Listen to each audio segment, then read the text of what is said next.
Hello, viewers. Welcome to another episode on the Little Fella Sports Podcast. So, finally, after a little gap, we're back with the FPL show, and we have our in-house FPL expert Sukin Kumar joining us today to preview game weeks 15 and 16 of the league season. So, we start off with a review of game week 14.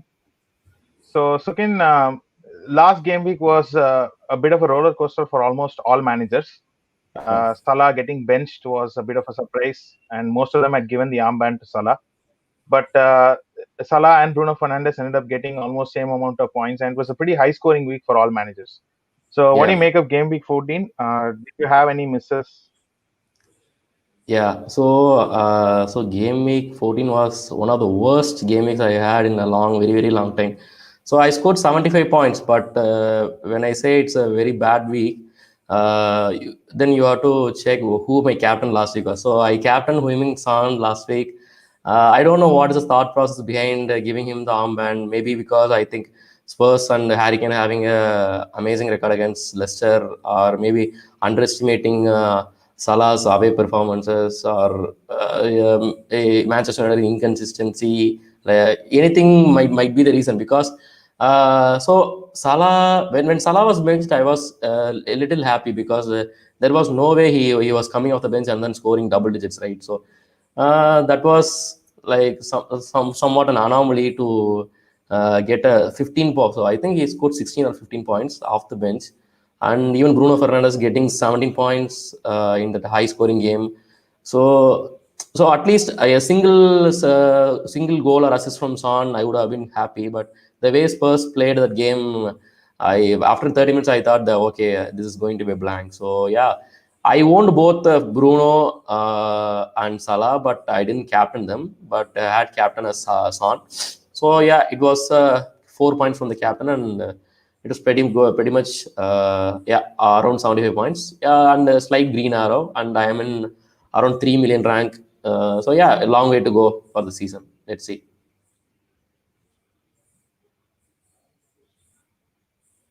Yeah, as you said, Sukin, it was a pretty interesting game week for all. Yeah. So no one expected Salah to come off the bench and be the third highest point getter of that week.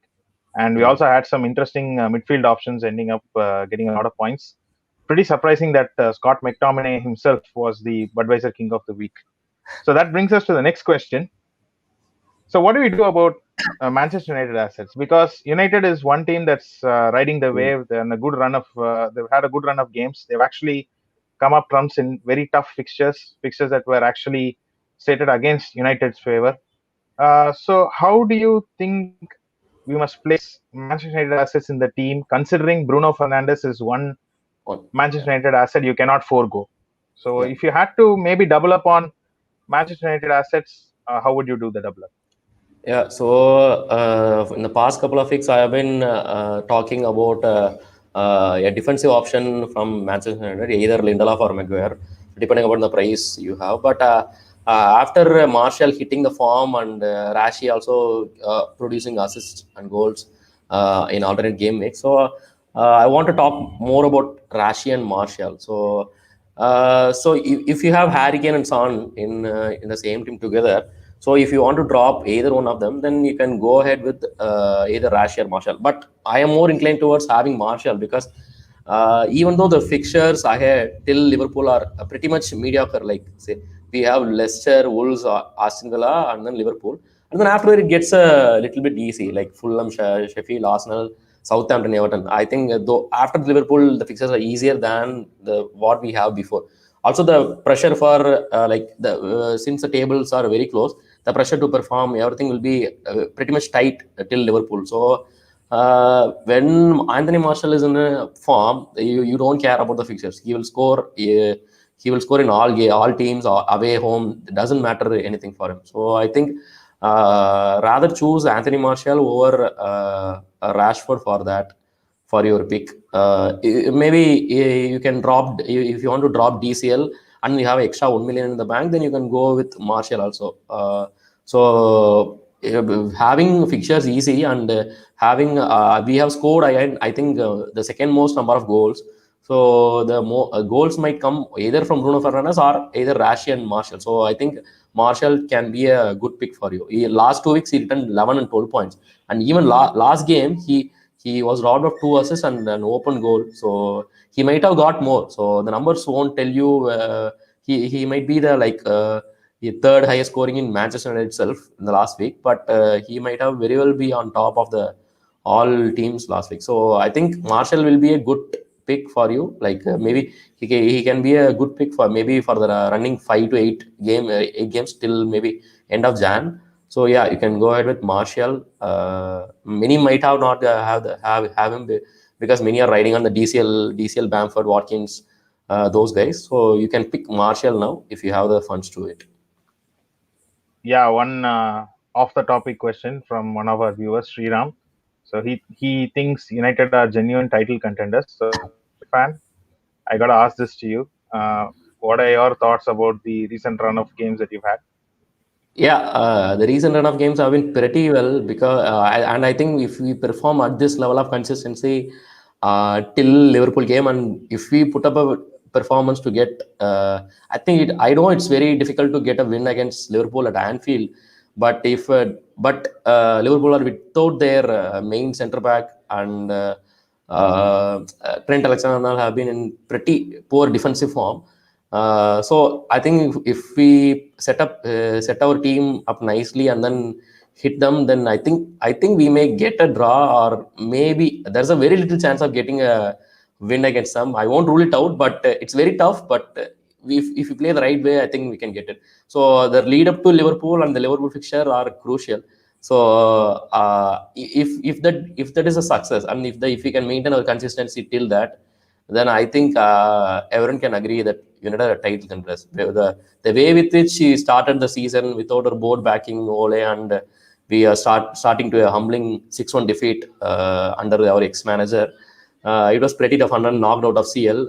It was pretty tough mentally. It affected the players, it affected the fans. But I think we are back on track now, and then these run of fixtures till Liverpool are crucial for me to say whether we are title contenders or not. Okay, that's a fair assessment from Sukin. So moving on to the next topic that we have on our FPL short play. West Ham and Leeds have had mixed starts to this particular season. We've seen some West Ham midfielders really stepping up and scoring goals. They've actually had better attacking returns than most midfielders. And coming to Leeds, we've had Dallas getting a lot of points from the back. Click has been one underrated asset in the midfield. And Harrison, Rafinha, and even now Rodrigo is stepping up. Yeah. So, given that there are multiple options in these two teams, and given their actual fixture list, which I'll be bringing up shortly, uh, how would you consider a double up in these two teams? Yeah, so currently I don't have any West Ham players, and I have two Leeds player. One is Dallas and Bamford. If you see the fixtures till the double game week and after that double game week also, West Ham are pretty easy fixtures like Brighton, Southampton, Everton, Burnley, West Brom. Their double game week fixtures are very far better than other fixtures. So West Ham, at least you should need at least one player for the double game week. And the other one about Leeds is Leeds being, so they have Burnley, West Brom, Spurs, Brighton, Southampton. So pretty much the same fixtures for Leeds too. And after that, we have Newcastle and the new yeah. So if you compare to other teams like Aston Villa or even Leicester, so I think Leeds and West Ham have a very good fixture until the double game week, and after that also.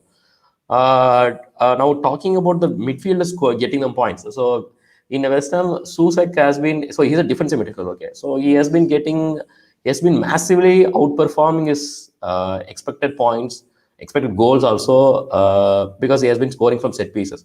Many were banking on Jared Bowen, and then Susek robs those points off them. So yeah, but I won't suggest you putting Susek because he has been massively overperforming it, and I don't guarantee the returns coming off from him. So West Brom, I think you can have Kufel 4.7 now, and then Cresswell also 5.3. So they have a very good chance of keeping clean sheets till that game, and also I genuinely think they will keep 2 clean sheets in the double game week. So yeah, you can Kufal is it's a straight away, it's a pick. And then after that we come to Leeds. I won't say you should have a defender expecting a clean sheet from Leeds, because Leeds have been defensively very poor in the last 4 5 game weeks. They have been in all defensive stats, they have been in the bottom three. So having a center back from them would be like it would not be a fair choice. You would be expecting only 2 points from them. But Dallas is playing more like an advanced forward, like Lundstrom played last season. Dallas is playing that, and you can expect a goal from Dallas or like an attacking return from them. So Dallas is one of my pick. The other pick, you can have Bamford, Rafinha. Rafinha is a player who had the most number of shots for Leeds in the last number like 4 5 weeks. So after he start, not also Rodrigo after he has started has also contributed to some points for us. So you can have if you don't want Dallas, and then you can double up on Rafinha and Bamford, or Rodrigo and Bamford. And also they are very cheap. Like Rodrigo is I think 5.7. Instead of like also Callum Wilson's fixtures are getting very tough. So if you want to drop him and then take a punt for like 3 5 weeks, then you can take the Rodrigo. Rodrigo would be a very wise choice. He has been getting on the points also lately, like I think 5 points or something he got, and you can bank on him till the double gaming to fetch you the point. Also, I want to suggest, like if he doesn't perform, this is a long term planning, like till the double game week. So if he doesn't get points in the immediate next week, then don't drop him. Then you have set up your team for the double game week. So that is the aim for the setting up the team now. So if they don't get the points, then don't drop them and then pick Callum Wilson again. So stick with them, stick with the Leeds assets, stick with the West Ham assets, and then proceed forward.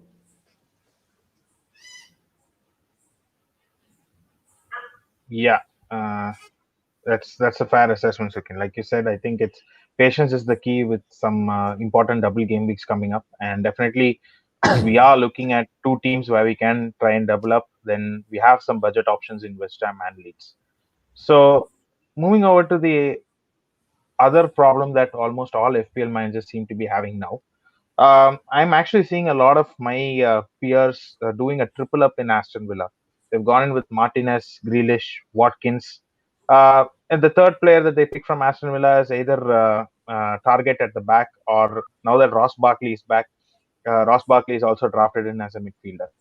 Aston Villa Okay. have a decent set of fixtures now. I think their easy run of fixtures is over. They're getting into a slightly Yeah. more tricky phase. Yep. So, how would you address this Aston Villa conundrum? Would you even suggest a double up now, given that their fixtures are getting slightly tougher?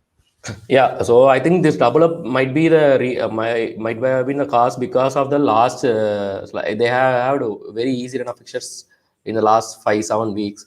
So they might have, like they would have definitely have Martinez, and most would have had Grealish and Watkins also. So now we have to swap out them. So I will be saying some replacements which is coming to my mind.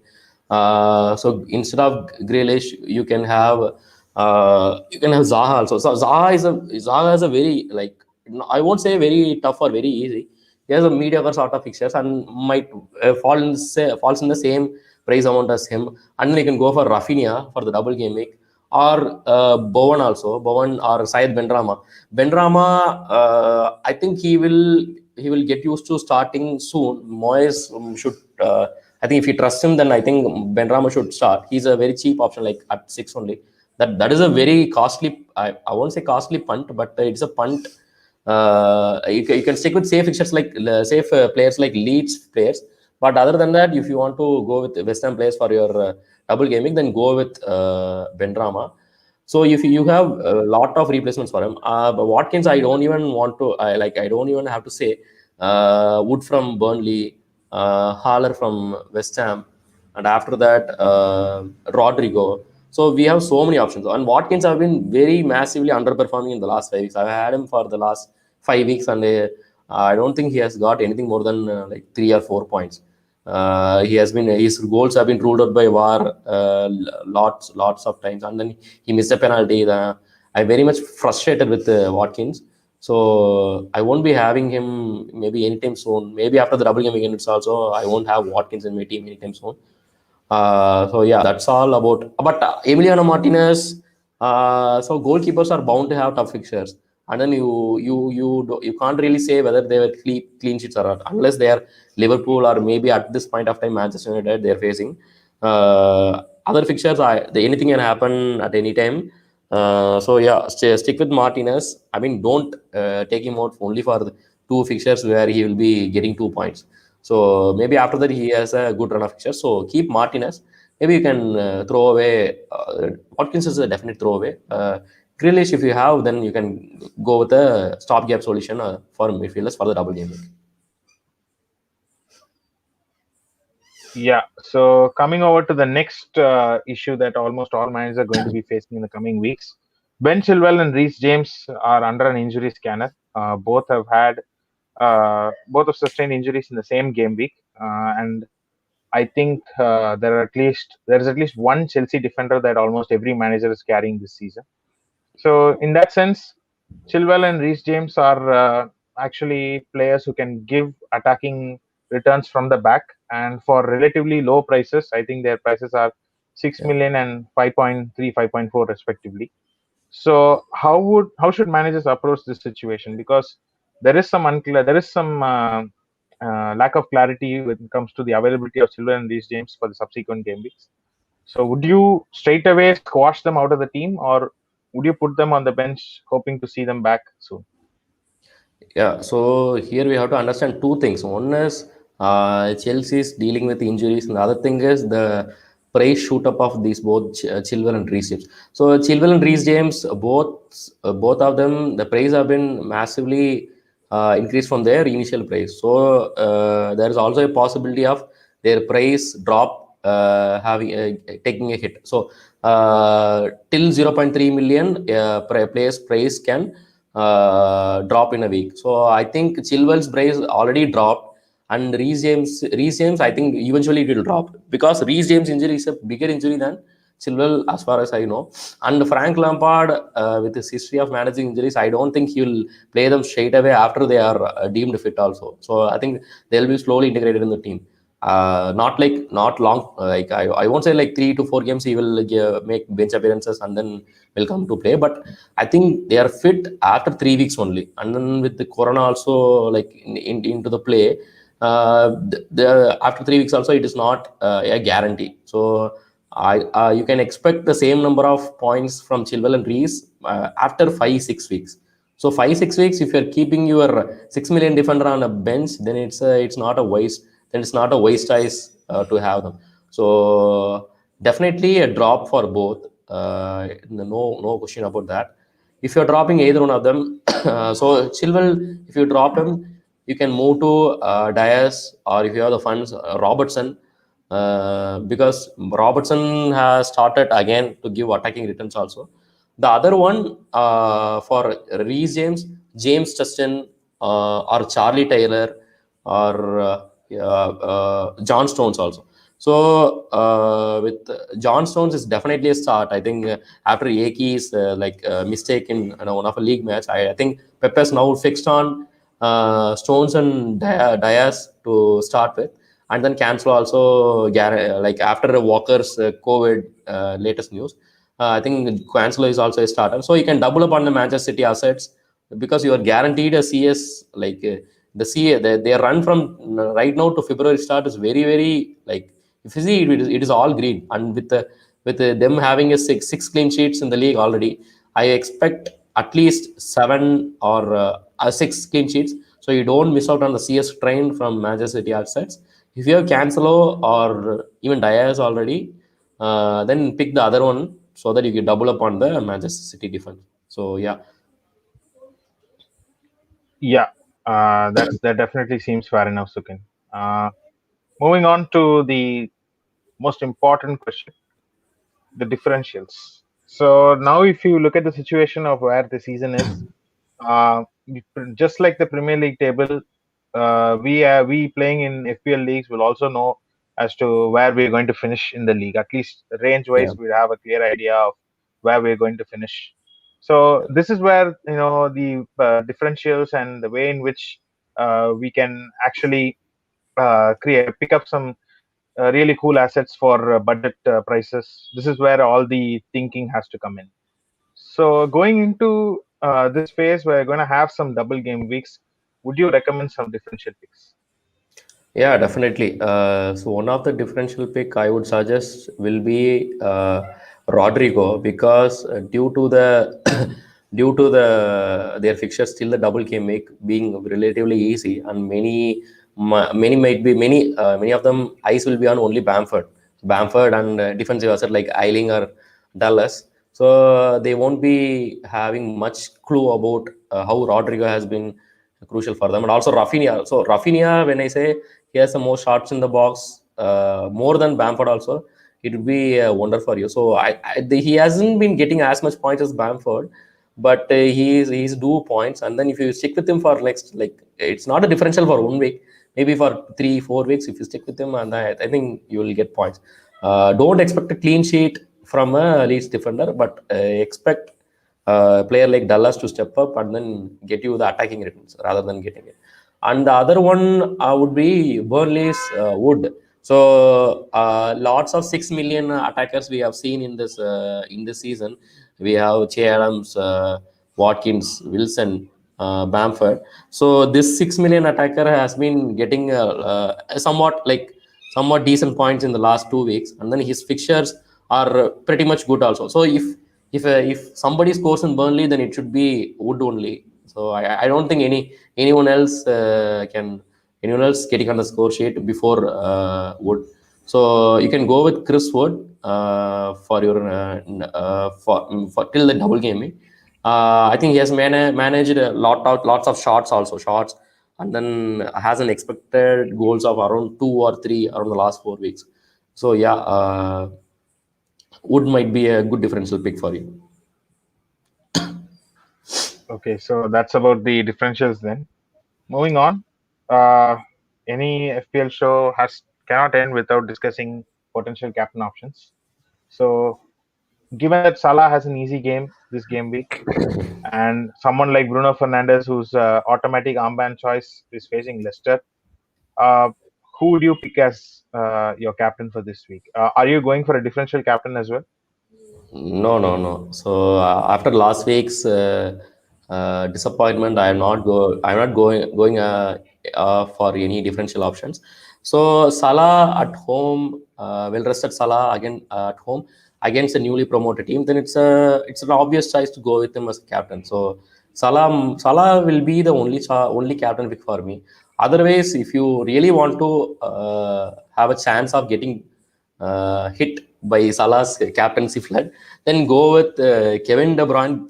I'm saying this since Jesus has COVID and is ruled out, and there is a potential start for Aguero, and they are playing against Newcastle, I think. So Aguero has a very good record against Newcastle. He has scored 15 goals in 12 games, I think.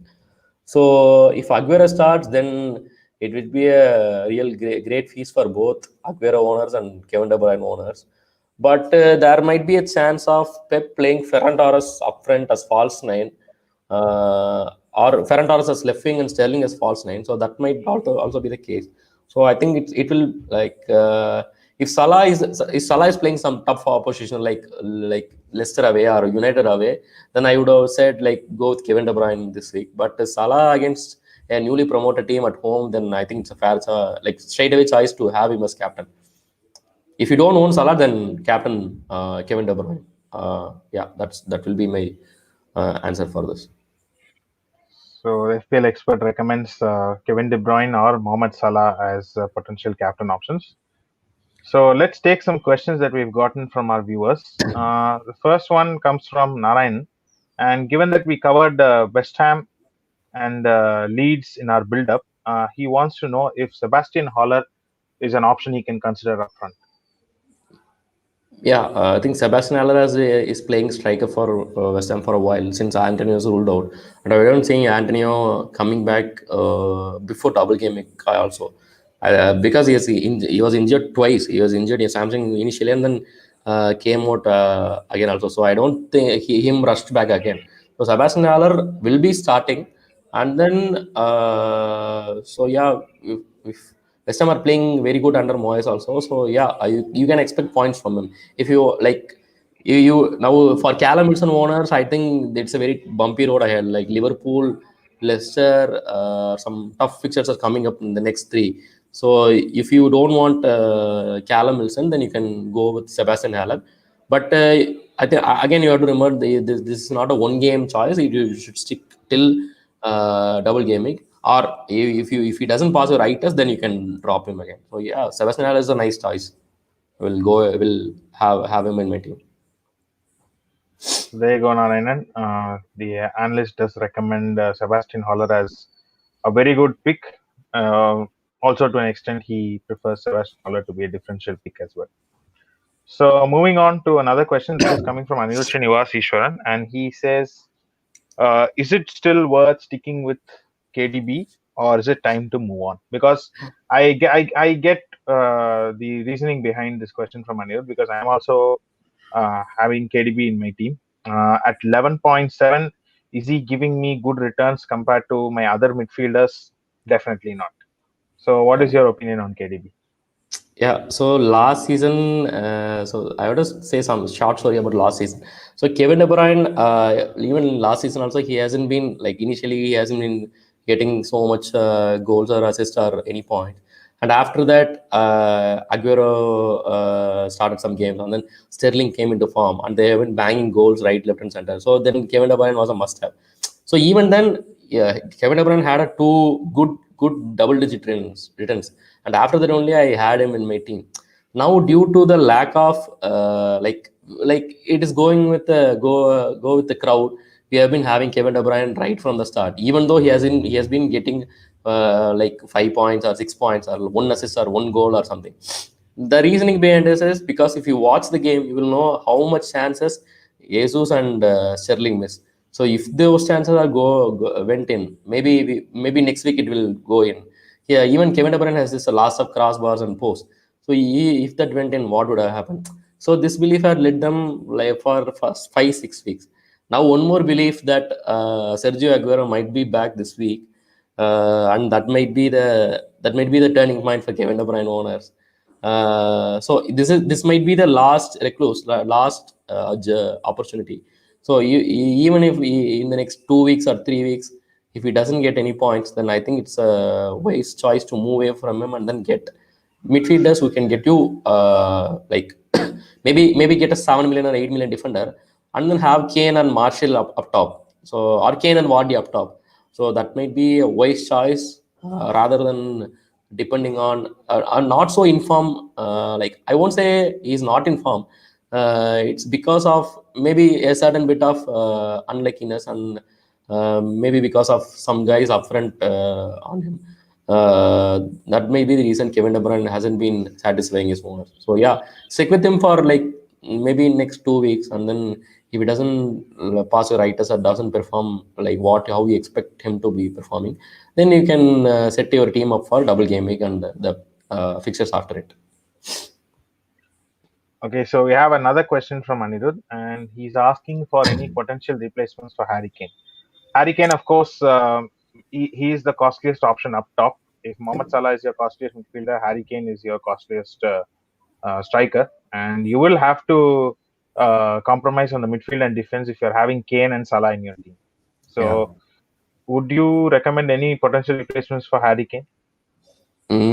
This is a very straight answer since Marshall has been hitting form recently, and I have already said that fixtures aren't a matter for a player like Marshall when he's in form. I'm not saying he's like he's the best attacker or best attacker in the game or something like that, but having known him, having watched Man United play, when Marshall is in form, then there is no stopping him. He is definitely getting points for sure. And even against Leeds, he was very unlucky to end up with only 12 points. So Kane replacement should be ideally Anthony Martial. And since I know for sure you most of the team will have only one United asset, So it's fair enough to double up on United assets. It might not be a overcrowding effort on that. So you have Bruno Fernandes, then have Martial as another player. Or if you want to invest that money in the midfield or defense, in defense like Robertson, you might have to have Robertson. So in those cases, Kane's replacement might be the first choice would be Wood, since he has been like he has been getting some sort of points, and after that, yeah, that's about it. I won't have any other choice for it. So only Martial and Wood for me. No other choices. Yeah. So yeah, as you said, definitely Martial's striking form was always the biggest question for most FPL managers. Now that he's in a rich vein of form, I think it'll just be a matter of time before his ownership starts going up. So Yeah, we have a yeah. question from Shreyas, and it's a pretty detailed one. So his team currently has Zaha and Kane. He wants to know if it's a wise choice to take a hit and put Bruno as one of the midfielders. So potentially he's going to take out Zaha for Bruno. And because the Zaha Bruno trade will have a 4 million exchange, he wants to know if he can replace Kane with a 4.5 bench striker. I think the first option that comes to mind is Brewster from Sheffield. Okay. Or he wants to know if sticking with Zaha is a prudent choice, given that he has easy games after the double game week. So, in case you have any other replacements for this, you can suggest as well. So okay. So I won't be bringing in Bruno for next week since we are playing Leicester next week. So taking and I also if you have two free transfers, it is okay to bring in Bruno. I don't have any opinions about that. But if you're taking -4 and bringing Bruno in, then that would not be like, I would say, like slightly it would backfire heavily. It could backfire because Spurs have been very poor for last 2-3 weeks, and then we know Mourinho, like it might turn up very soon.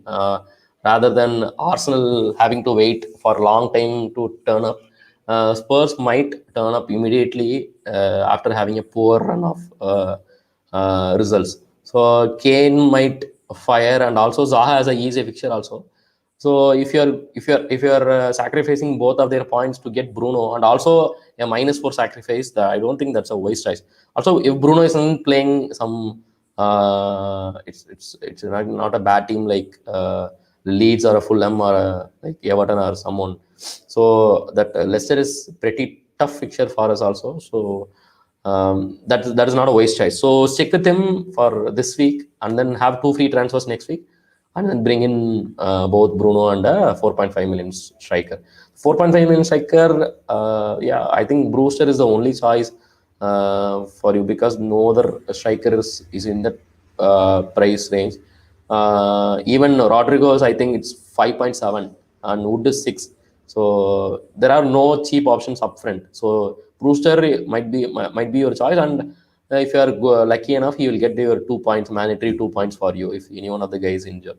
I don't think any other replacements might in that range will guarantee you more points. Yeah.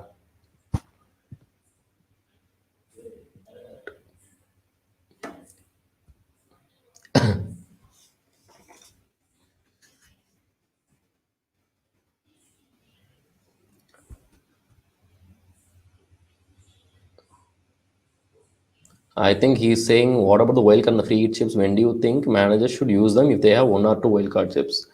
Uh, yeah, so many of them would have sacrificed their wildcard chip already. So the other wildcard gets available after Gameweek 16, I think. So don't worry about the second wildcard till now. So you should spend the first wildcard chip before Gameweek 16. I think it's December 28th. Before that, you have to spend it. So for strategy further would be setting up your team for a double game week. So don't worry about the double game week till that, and then set up your double game week with your wildcard chip.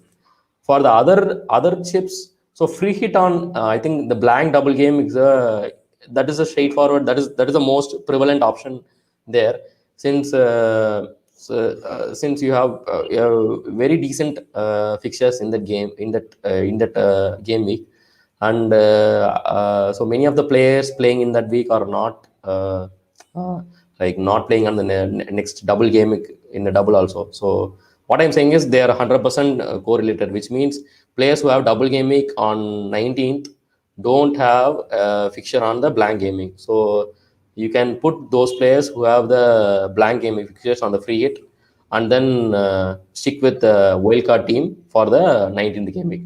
So you have to wildcard before hitting your free hit chip, and during the blank game week you can hit the free hit chip. For the triple captain and other bench boost chip, I don't have like bench boost. Your team has to look nice, have a good bench. So further you have to start building from now also, now onwards, having defenders like James Justin, Kufel, or attacking options like Wood, Bowen, Benrama, Haller. You have to set up your team like that, but I don't think it's a very short turnaround time. You can't have that much in this short turnaround. So bench boost I won't advise. Triple captain, triple captain. This chip is very tricky, since even if you put this chip on on form Salah against a newly promoted team at Anfield, that might also backfire. We don't know for sure, because last time Liverpool had a double game week and many were putting that triple captainship on Sadio Mane, since he was on form during that period over Salah. So, but he was injured in the first game, 30 minutes. He got 2 point. He got 1 point, I think. 1 point in triple captain. He got 3 points. So it will backfire. So that is we can analyze only to a particular extent, and after that, luck has to be on our side. And I won't recommend putting a triple captain maybe until double game week also. I might change the opinion next week, but for the next week, I won't recommend having a triple captainship. Okay, so that's definitely a detailed explanation on how you think the chip should be used. Yeah. So we have another question from Raghuveer, and this is definitely related to the West Ham discussion that we had previously in the live stream. He wants to know if he should stick with Grealish or move on to Bowen, Gerard Bowen from West Ham. Yeah, so Grealish tough fixtures are coming up. So if you already have Watkins and Emiliano Martinez and or Matt Target, so that is a very you have to load them out soon, because till double game week, till double game week, they have slightly very bumpy road. So take away Grealish, and Bowen is expected to perform. See, he has to get the goals that Susek is getting. So there's a hope of Bowen performing, and West Ham have a decent, like good run of fixtures, and they have very good double game week fixture. So that is a very straightaway choice. You can move with Bowen instead of having Grealish. That's a good choice. Yep. So we have another follow-up question from Daya. So previously in the stream, you had actually mentioned Anthony Martial as a potential Harry Kane replacement. So he also is on the same lines. So he wants to know if Martial can be brought in straight away, and if you think he's a decent option. Yeah, very good pick, very good differential option, and very good captaincy option too. Since when he's on form, so next week I won't put him on a captain. Maybe after that you can have him as captain, depending on the fixtures. Depending on how he performs in Leicester game also. So it's a very good choice. Marshall, bring him in, or put him as captain, put him as a differential captain. Then you have a very good chance of moving again in your league, in your mini leagues. Yeah, I think with that we can definitely wrap up the show today. Thank you, Sukin, for taking time out and being a part of the episode. Thank you, viewers, for sending in all your questions. Please do like, share, and subscribe to our YouTube channel. Follow us on Instagram and Twitter at the @LittleFellas handle. We'll be back with another exciting episode soon, so stay tuned. Yeah.